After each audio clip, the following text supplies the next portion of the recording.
The quantum decomposition alarm had been shrieking for 3 minutes, which meant Jasper Holloway had approximately 2 minutes left before the entire Sector 7 processing unit would automatically seal itself and flood with neutralizing foam.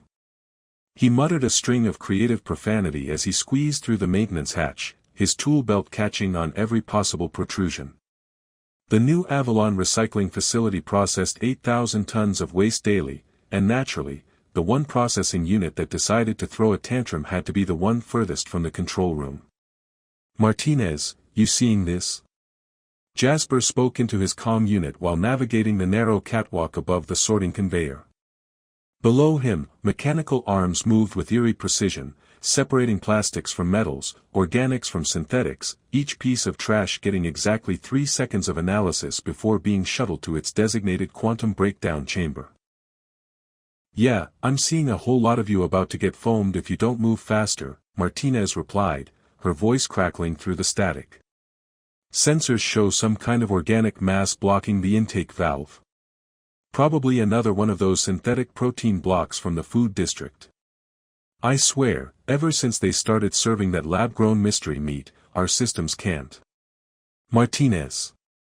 Jasper interrupted her impending rant about modern cuisine. "The mass. Is it moving?" A pause. "That's, huh.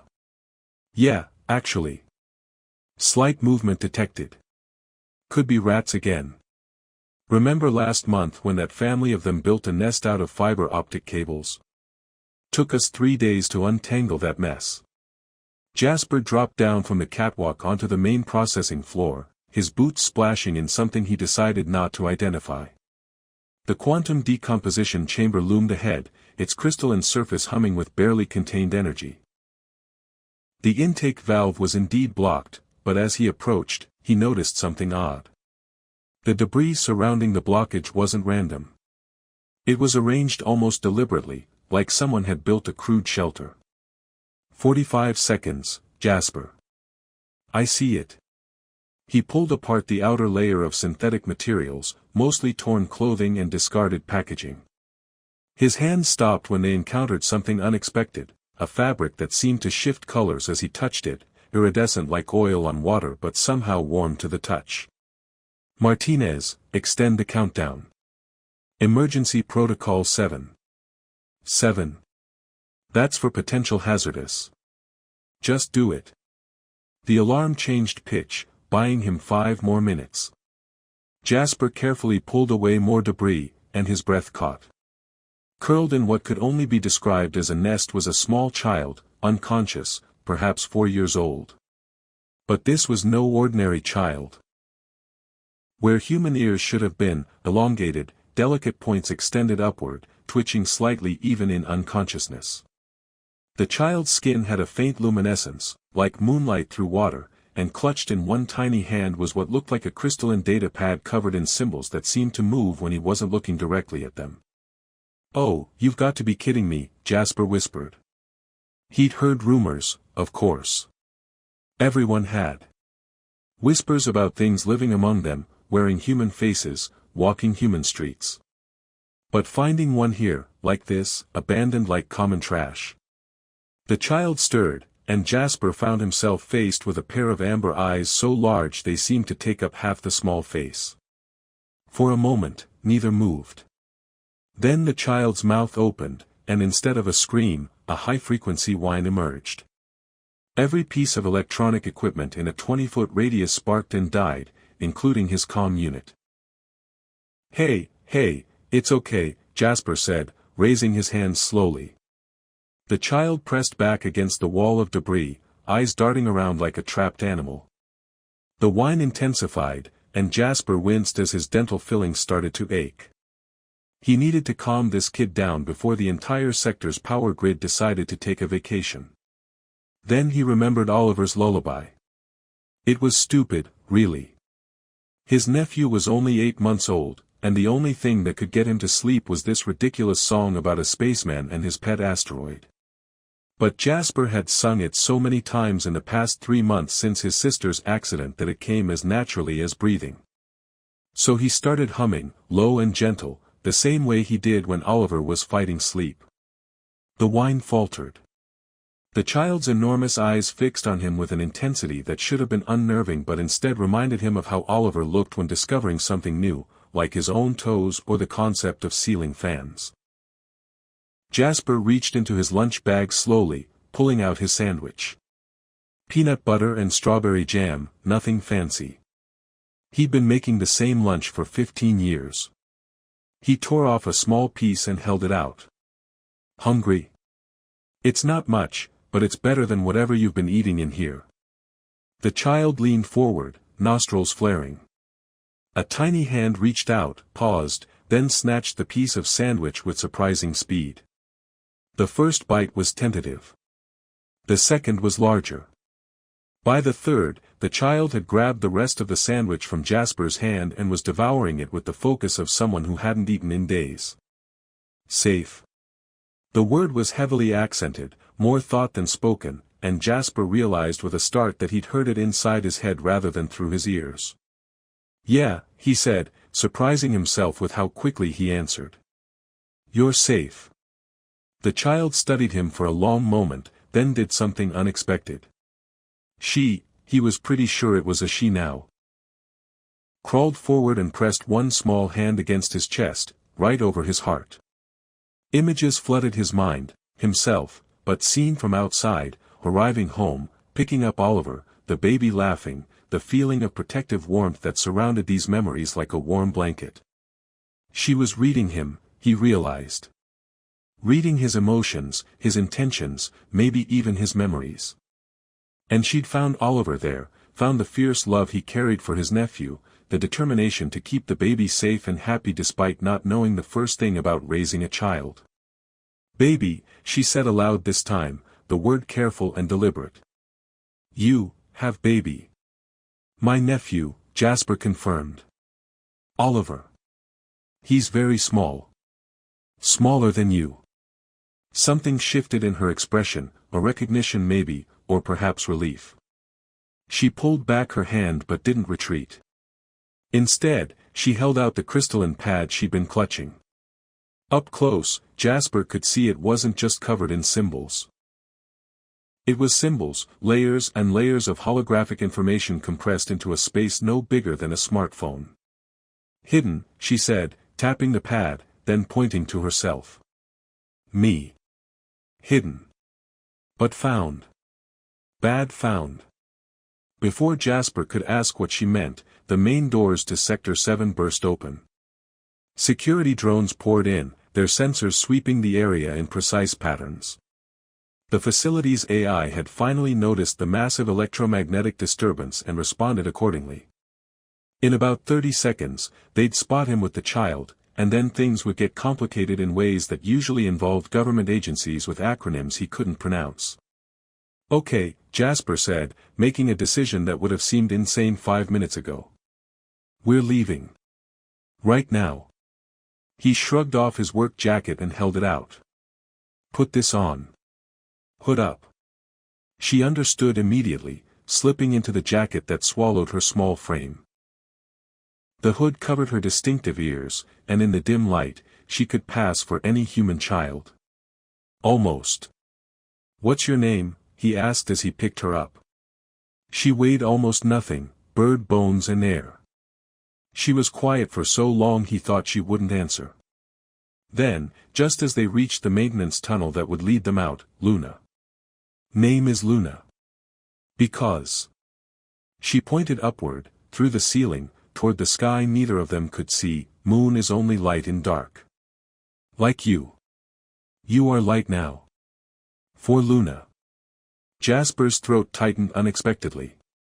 He thought of Oliver, probably napping in his crib at the daycare center, blissfully unaware that his uncle was about to bring home a sister he never asked for. He thought of his empty apartment that had felt too full with just one baby. He thought of the 400 regulations he was about to break. All right, Luna, he said, ducking into the tunnel as the first drone sensor sweep passed over where they'd been standing. Let's go home. Behind them, the quantum decomposition chamber hummed back to life, dissolving any evidence they'd ever been there. Ahead lay the city, Oliver, and a future that had just become infinitely more complicated and impossibly bright. The automated childcare center released Oliver at exactly 5:47 p.m., as it did every weekday. Jasper stood at the collection port with Luna hiding behind his legs, her small fingers gripping his work pants like her life depended on it. The cheerful holographic attendant materialized, holding a squirming Oliver who was apparently trying to eat his own fist. Mr. Holloway. Oliver had an excellent day. He consumed 74% of his allocated nutrition paste, achieved 2 successful nap cycles, and only triggered the emergency cleaning protocol once. The hologram's smile never wavered, even as Oliver spit up on its non-existent shoulder. We do recommend reviewing the attachment about proper finger foods. He seems to believe everything is edible, including Mrs. Chen's hearing aid. That's great, Jasper managed, accepting Oliver while trying to keep Luna concealed. The baby immediately grabbed his nose and squealed with delight. We'll work on the eating thing. Luna peeked around his leg, and her eyes went wide at the sight of Oliver. The baby, meanwhile, had noticed the strange new person and was reaching for her with grabby hands, making the incomprehensible sounds that Jasper had learned meant either, "I love you," or, "I want to put you in my mouth." "Baby," Luna whispered with something approaching reverence. She emerged fully from behind Jasper and stood on her tiptoes, trying to see Oliver better. So small. So incomplete. No, that wrong word. So becoming. Yeah, he's definitely becoming something, Jasper agreed, shifting Oliver to his other arm as they walked toward his apartment building. Usually it's becoming a mess, but we're working on it. The 3-block journey to his residential stack should have been simple. It wasn't. Luna stopped at every single piece of technology they passed, her eyes tracking the hover cars with disturbing intensity, her ears twitching beneath the hood at sounds Jasper couldn't hear. When they passed a street vendor's neural-linked food printer, she actually pressed her face against the glass casing. "It thinks," she announced, loud enough that several people turned to stare. "The machine thinks about noodles." "Let's maybe not yell about the thinking machines," Jasper suggested, gently pulling her along. Oliver found this hilarious and contributed his own yelling, though his seemed to be more about the pigeon he'd spotted. His apartment was on the 42nd floor of Building 7, a standard housing unit that had seen better decades. The elevator ride up was tense, with Luna practically vibrating with questions she clearly wanted to ask but wouldn't in a confined space with 3 other residents. One elderly woman smiled at Oliver, then frowned at Luna. "Your daughter looks a bit peaky," she said. "Is she eating enough?" "She's adjusting to Earth food," Jasper said, which wasn't technically a lie. "You know kids, very picky." "Earth food?" The woman's frown deepened. "We just moved from Mars colony," Jasper invented wildly. "Very different, gravity affects the taste buds." The woman moved to the far corner of the elevator. When they finally reached his apartment, Luna exploded through the door like she'd been holding her breath the entire time. She ran to the window, pressing both hands against the glass, staring at the moon that was just becoming visible in the evening sky. "It's so far," she said softly. On ship, moon was close. Could see the cities, the lights, the... She paused, searching for words, the lies. Jasper wanted to ask what she meant, but Oliver had other plans. The baby had spotted his high chair and was making it extremely clear that dinner was expected immediately. Jasper strapped him in and grabbed a jar of mashed carrots from the cupboard, which Oliver greeted with the enthusiasm usually reserved for major sporting events. Luna watched the feeding process with fascination and mild horror. "Why is it orange? Food should not be that orange. Is it sick? Did the food die?" "It's carrots," Jasper explained, dodging Oliver's attempt to grab the spoon. "Vegetables. Healthy stuff." Luna picked up the jar and sniffed it suspiciously. Before Jasper could stop her, she'd stuck her finger in and tasted it. Her expression went through several complicated phases before settling on betrayal. "This is sadness," she announced. "You feed the baby sadness." Why do you feed the baby sadness? It's nutritious. It tastes like if disappointment had a baby with regret. Oliver, who had no such culinary critiques, banged his hands on the tray demanding more orange sadness. Luna watched him eat with genuine bewilderment, occasionally tilting her head like she was trying to solve a complex equation. He likes it, she finally concluded. The baby has broken taste sensors. He's 8 months old. He also likes eating his socks. As if to prove this point, Oliver had somehow removed one sock and was indeed trying to stuff it in his mouth along with the carrots. Luna laughed, a sound like wind chimes in a gentle breeze, and for a moment she looked like any young child watching a baby be ridiculous.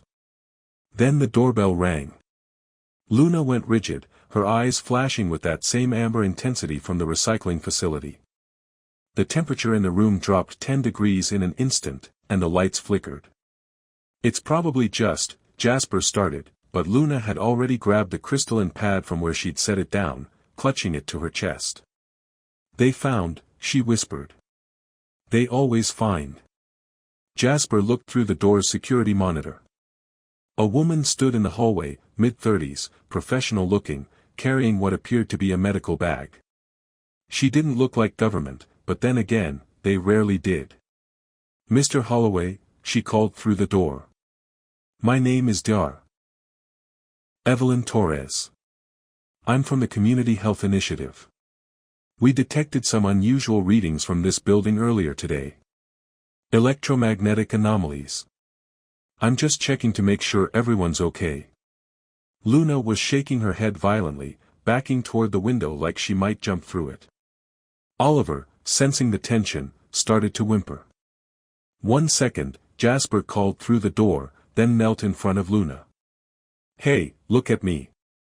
You feel anything bad from her? Anything dangerous? Luna closed her eyes, those elongated ears twitching slightly. She's strange. Not human but also not human. It's confusing. Like looking at 2 pictures at same time. Great. That was super helpful. Dr. Torres knocked again.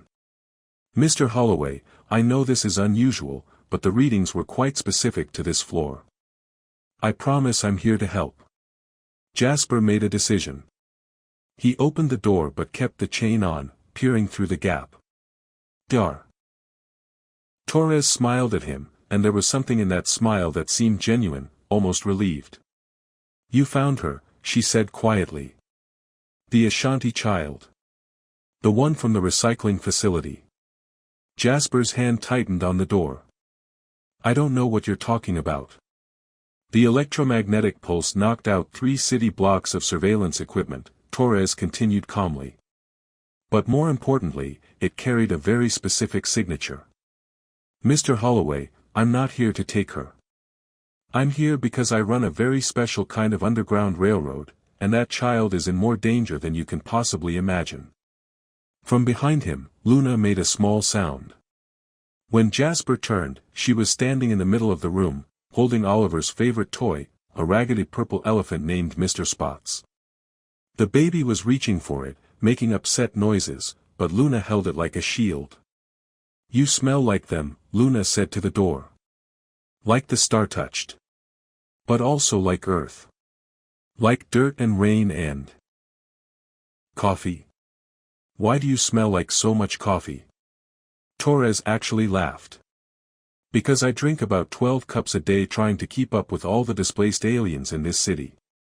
May I come in? I promise, I'm one of the good guys. Well, good-ish. Good adjacent at minimum. Jasper looked at Luna, who was now letting Oliver grab onto Mr. Spots while still holding it herself, creating some sort of weird toy custody arrangement. She nodded slightly. He opened the door. Dr. Torres stepped in, and immediately Jasper understood what Luna meant about 2 pictures at once. There was something slightly off about how she moved, like someone who'd learned to be human from watching videos rather than being born to it. Hello, Luna, Torres said gently. That is your name, isn't it? Your real name, not the designation they gave you.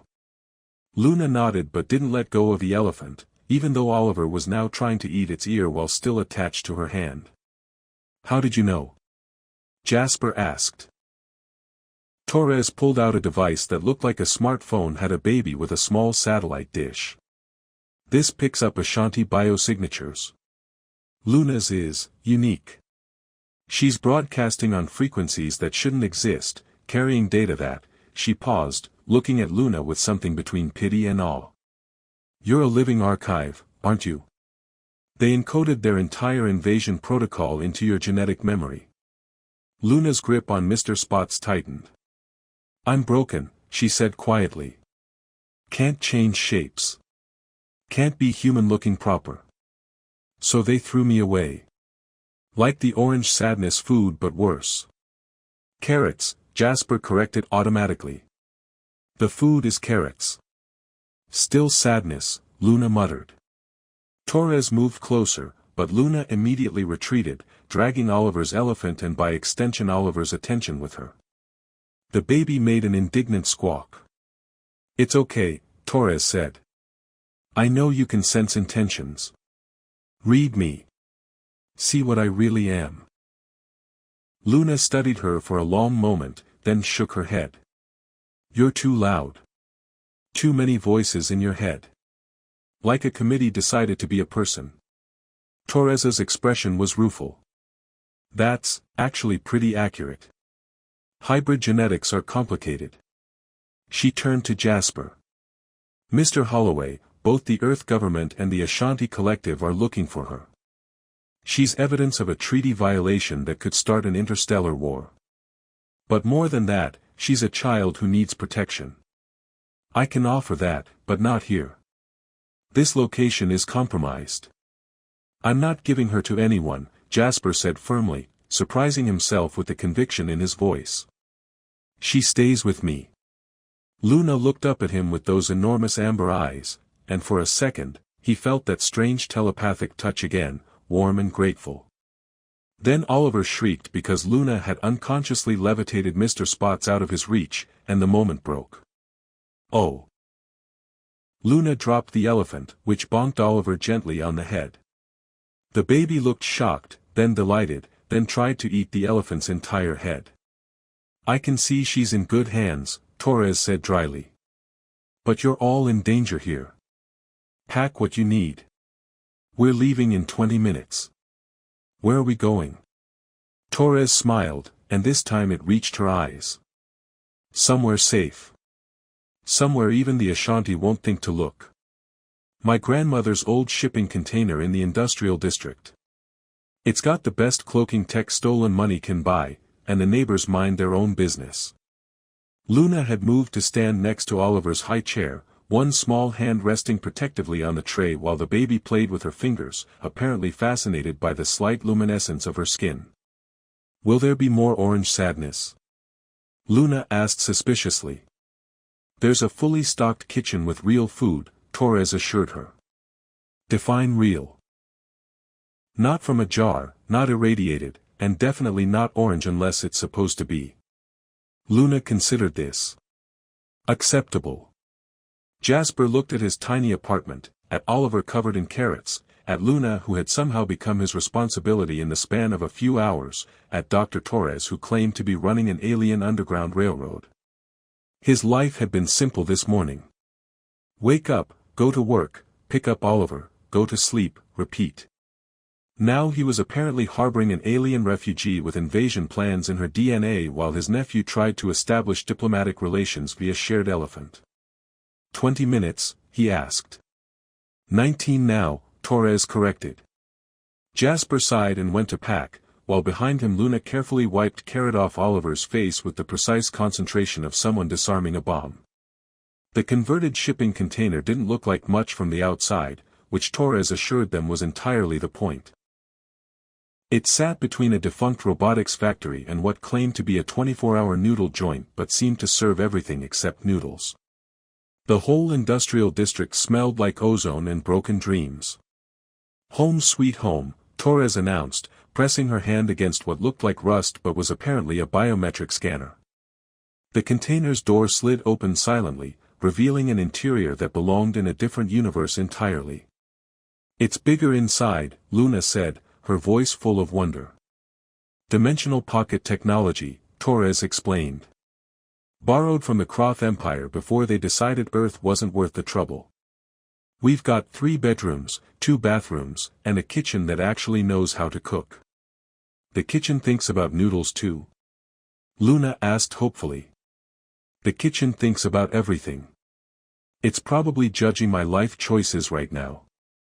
Oliver, strapped to Jasper's chest in a carrier, had been unusually quiet during the journey. Now he started babbling excitedly, reaching for the soft blue lights that lined the walls. They pulsed gently in response to his attention, which made him squeal with delight. "Interactive photon mapping," Torres said. "The lights read emotional states and respond accordingly. Fair warning, they turn pink during arguments and purple when someone's lying." Luna immediately walked up to a wall panel. "I am a normal human child," she announced. The lights flashed vivid purple. She grinned. "I like this house."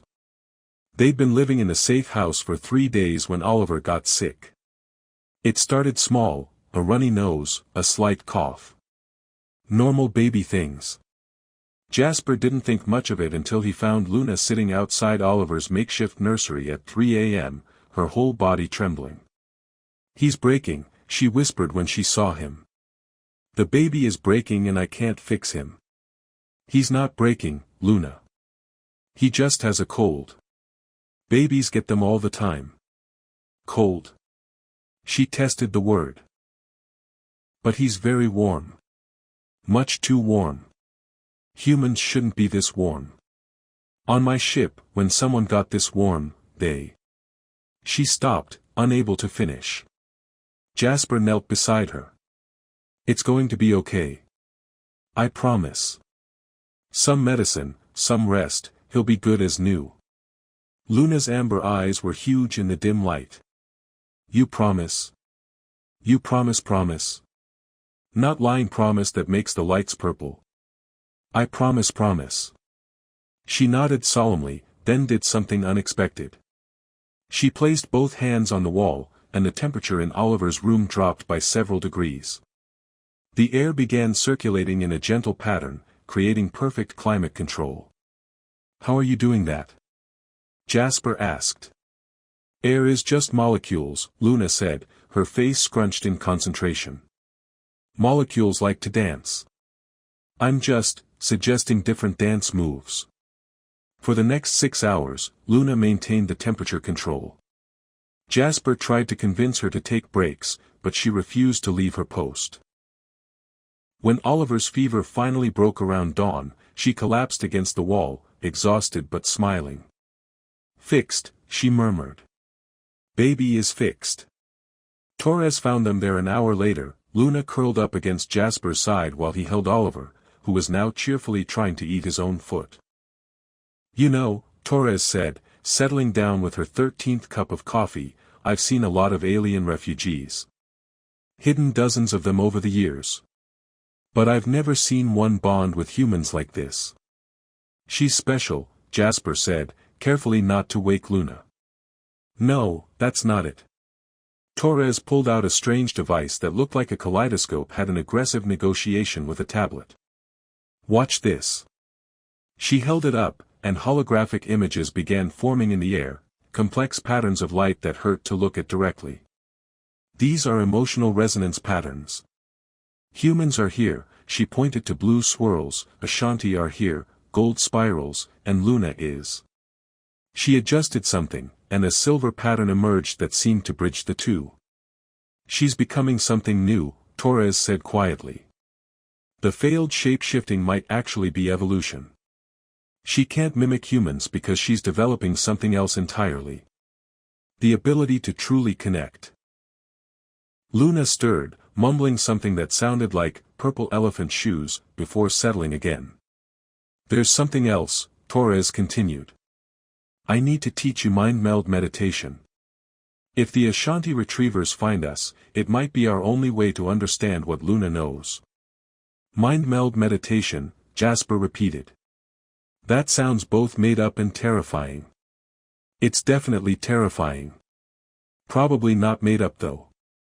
The lesson, when it came that afternoon, was exactly as ridiculous as Jasper had feared.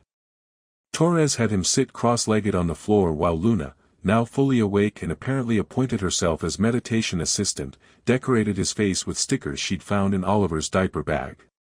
"This one's a dinosaur," she informed him seriously, placing a T-Rex on his forehead.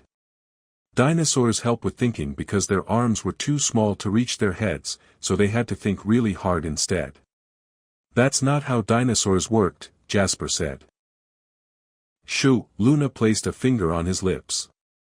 "No talking during meditation. Only thinking about dinosaurs." Torres was trying very hard not to laugh. "Actually, the stickers might help. Physical focal points can enhance telepathic connection." "You're making that up." The lights turned purple. "Okay, I'm partially making it up, but it's worth a try." What followed was 20 minutes of Jasper trying to clear his mind while Luna added more stickers. Apparently his cheeks needed butterflies for symmetrical thinking, and Oliver contributed by occasionally shrieking from his bouncer. But then, suddenly, something shifted.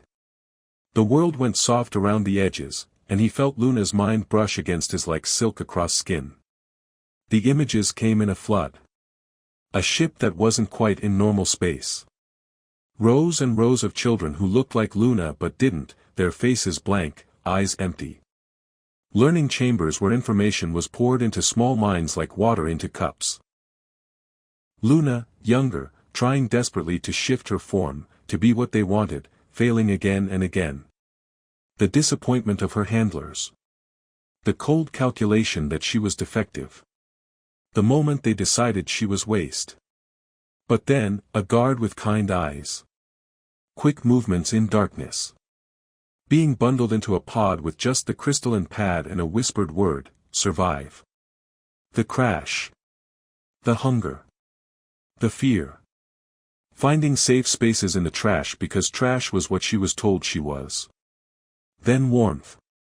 A song about spacemen and asteroids. A sandwich. Safety. Jasper gasped, pulling out of the connection. Luna was watching him with those impossible eyes. "You saw," she said simply. "Yeah, I saw. Still want to keep me?" Instead of answering, Jasper pulled her into a hug. She went rigid for a moment, then melted against him, her small body shaking with silent sobs. "Papa," she whispered, so quietly he almost missed it. Then, catching herself, "I mean, Jasper person. Jasper human. Jasper of the sandwich giving." "Papa's fine," he said, his voice rough. Oliver chose that moment to throw Mr. Spots across the room with impressive force, hitting Torres in the head. The doctor spilled her 14th cup of coffee all over her dimensional pocket calculator. "And this," Torres said, watching the coffee somehow flow upward, "is why I don't have kids." Luna laughed, bright and genuine. "Oliver is practicing his throwing. He's very bad at it. We should help him be better at being bad at it." "That makes no sense," Jasper said. "Babies don't make sense. That's why they're perfect." That evening, Luna tried to help with Oliver's dinner. She'd insisted on preparing the food herself, which resulted in mashed peas that were somehow floating 3 inches above the bowl. "The peas are escaping," she announced with concern. "You're making them float," Jasper pointed out. "No, they're escaping. It's different. Floating is on purpose. This is pea rebellion." Oliver didn't care about the pea politics. He reached for the floating green mush with delight, managing to grab some and immediately smear it in his hair. "He's decorating himself," Luna observed. "Like the stickers but with food. Oliver is very artistic. Oliver is very messy. Art is messy. Ask any dinosaur. Dinosaurs didn't make art." "How do you know?" "Maybe they did but their arms were too small to sign their names." The lights in the kitchen pulsed a warm gold, and Torres, watching from the doorway, smiled. You know, most safe houses are a lot more tense. We have floating peas and dinosaur stickers, Luna said proudly. Tension is afraid of us. As if the universe had been listening, every light in the container suddenly flashed red. Torres's relaxed expression vanished, replaced by sharp alertness. Someone's scanning the district, she said, pulling up a holographic display. 3 dots were moving systematically through the industrial zone. Ashanti biosignatures. They're using retrieval units. Luna's playfulness evaporated. She stood, and for a moment, Jasper saw not a child but something ancient and tired. They found me. They always find me. Not this time, Torres said grimly. The cloaking will hold for a few hours, but we need to be ready. Luna, I need you to tell us everything about the invasion protocols. What did they put in your head? Luna picked up Oliver, who was still decorated with peas, and held him close. He babbled happily, patting her face with sticky hands. They put in the plans, she said quietly. All the plans. Where to land. How to replace. Who to become. But also. She paused, looking at Oliver, then at Jasper. They put in why. And the why is wrong. The why is empty. The why has no, she struggled for words, no Oliver. No Papa. No floating peas or purple elephants or songs about spacemen. The why is just taking because taking is what they do. Can you show us? Torres asked. Through the mind meld. Luna nodded slowly. But it will call them. When I open that door, they'll feel it. They'll come fast. Jasper looked at his strange little family. Luna with pea-covered Oliver in her arms. Torres with her coffee-stained shirt and determined expression. This converted shipping container that had become more home in 3 days than his apartment had been in years. Then we'd better learn fast, he said. Luna smiled, sad and brave and far too young for any of this. Okay. But first, Oliver needs a bath. Can't save world with pea hair. It's undignified. The world can wait 10 minutes for bath time, Jasper agreed. 15, Luna corrected. He's really good at being bad at baths.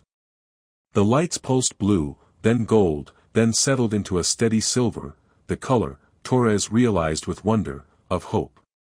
The 3 Ashanti retrievers stood outside the shipping container like they'd stepped out of a government recruiting poster.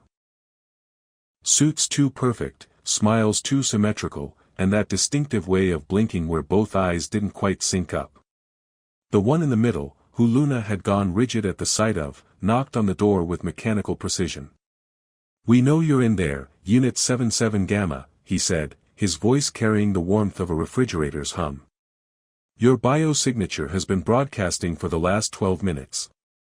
Luna was pressed against Jasper's side, her whole body trembling. That's him, she whispered. My gene donor. What you call, father. Jasper felt his protective instincts flare. He can donate these hands if he doesn't back off.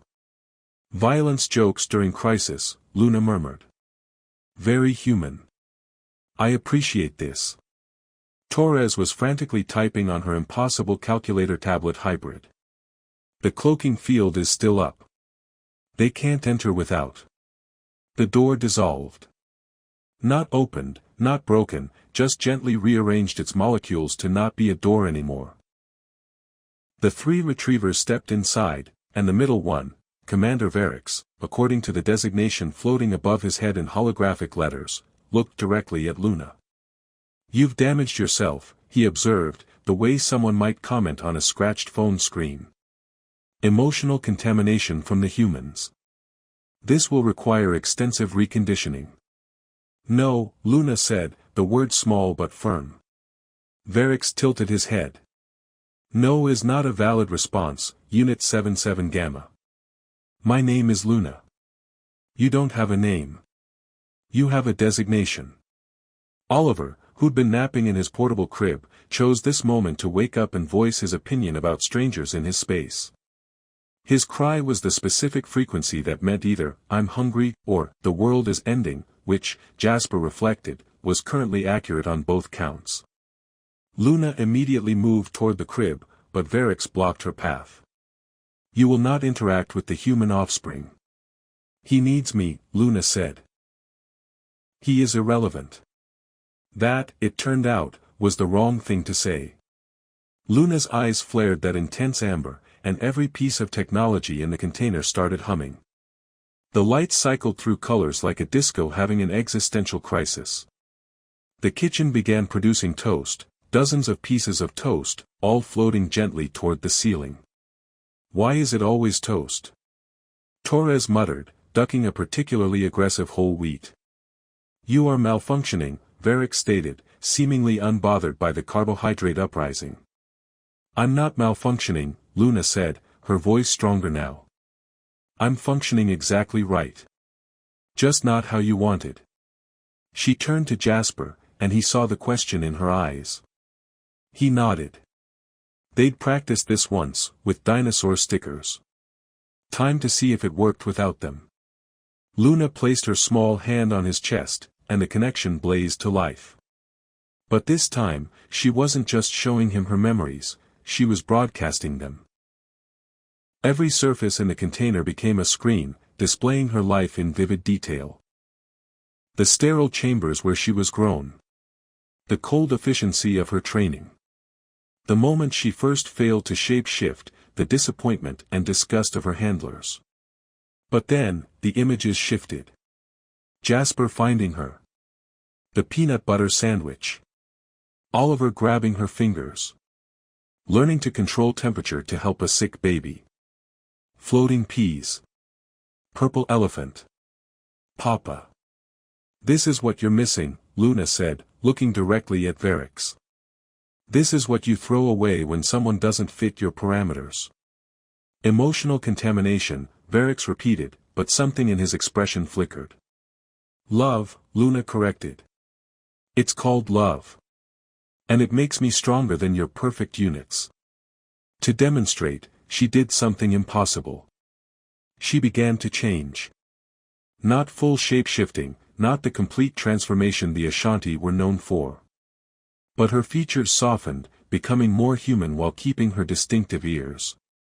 Her skin's luminescence dimmed to a gentle glow. She was becoming something new, not human, not Ashanti, but something in between. Evolutionary adaptation, Torres breathed. She's literally rewriting her genetic code through emotional bonding. Varix stepped back, and for the first time, showed genuine emotion, shock. "This is not possible." "Oliver taught me," Luna said simply. "Babies don't know what's impossible. They just become." Oliver, as if understanding he was being discussed, threw Mr. Spots at Varix with surprising accuracy. The purple elephant bounced off the commander's perfectly styled hair. "Your offspring attacks me," Varix said to Jasper, sounding genuinely confused. "He's practicing. He's very good at being bad at it." The lights in the container turned purple at Jasper's statement, then immediately shifted to gold. "The dwelling itself protects them," one of the other retrievers noted. "The dimensional pocket has bonded with the child." "Houses don't bond," Varix said. The toaster launched another round of bread, this time forming a protective barrier around Luna. "This one does," Torres said, grinning. "Turns out, if you feed a sentient dimensional pocket enough emotional energy, it develops preferences. And it really likes this kid." Luna stepped forward, pushing through the toast shield. "I'll make you a deal." "Units don't make deals." "I'm not a unit. I'm Luna. Luna Holloway." She glanced at Jasper. "If that's okay." "That's more than okay," Jasper said, his throat tight. "Luna Holloway," she continued, "and I have all your invasion plans in my head. Every detail. Every coordinate. Every replacement schedule." She pulled out the crystalline pad she'd carried since the beginning. "It's all here, and all in here," she tapped her temple. "You can take me, recondition me, try to extract it. Or. Varix asked. Or you can report me as terminated. Destroyed. Lost. The invasion plans are corrupted anyway. I've been rewriting them with every emotional connection I make. Did you know your planned landing site is now registered in my memory as Oliver's favorite park? Your primary infiltration route is saved as where Papa buys good sandwiches. I'm useless to you now. She held out the crystalline pad. Take this. Tell them it's all that survived. Delete me from your records. Let me stay with my family. You would trust me to do this? Varix asked. No, Luna said honestly. But I think even gene donors can surprise sometimes. Varix took the pad, studying it with those eyes that were so like Luna's yet completely different. Through the connection Jasper still shared with Luna, he felt something impossible, Varix's mind touching theirs, just for a moment. And in that moment, Jasper saw a flash of something that might have been pride. Unit 77 Gamma was terminated during recovery, Varix said formally. Genetic material corrupted beyond salvage. Invasion protocols irretrievable. The other two retrievers looked at each other. Commander, the collective will. The collective will receive my report, Varix interrupted. The unit is terminated. We're done here. He turned to leave, then paused. The human offspring. Does it have a designation? Oliver, Luna said. His name is Oliver. Oliver. Varix tested the word. Ensure Oliver is properly maintained. He gets vegetables but calls them sadness, Luna informed him seriously. And he's learning to throw but he's terrible at it. And he loves a purple elephant named Mr. Spots. And when he sleeps, he holds onto your finger like you're the whole universe. Varix's expression did something complicated. Emotional contempt, the sterile chambers where she was grown. The cold efficiency of her training. The moment she first failed to shape-shift, the disappointment and disgust of her handlers. But then, the images shifted. Jasper finding her. The peanut butter sandwich. Oliver grabbing her fingers. Learning to control temperature to help a sick baby. Floating peas. Purple elephant. Papa. This is what you're missing, Luna said, looking directly at Varix. This is what you throw away when someone doesn't fit your parameters. Emotional contamination, Varix repeated, but something in his expression flickered. Love, Luna corrected. It's called love. And it makes me stronger than your perfect units. To demonstrate, she did something impossible. She began to change. Not full shape-shifting, not the complete transformation the Ashanti were known for. But her features softened, becoming more human while keeping her distinctive ears. Her skin's luminescence dimmed to a gentle glow. She was becoming something new, not human, not Ashanti, but something in between. Evolutionary adaptation, Torres breathed. She's literally rewriting her genetic code through emotional bonding. Varix stepped back, and for the first time, showed genuine emotion, shock. This is not possible. Oliver taught me, Luna said simply. Babies don't know what's impossible. They just become. Oliver, as if understanding he was being discussed, threw Mr. Spots at Varix with surprising accuracy. The purple elephant bounced off the commander's perfectly styled hair. Your offspring attacks me, Varix said to Jasper, sounding genuinely confused. He's practicing. He's very good at being bad at it. The lights in the container turned purple at Jasper's statement, then immediately shifted to gold. The dwelling itself protects them, one of the other retrievers noted. The dimensional pocket has bonded with the child. Houses don't bond, Varix said. The toaster launched another round of bread, this time forming a protective barrier around Luna. This one does, Torres said, grinning. Turns out, if you feed a sentient dimensional pocket enough emotional energy, it develops preferences. And it really likes this kid. Luna stepped forward, pushing through the toast shield.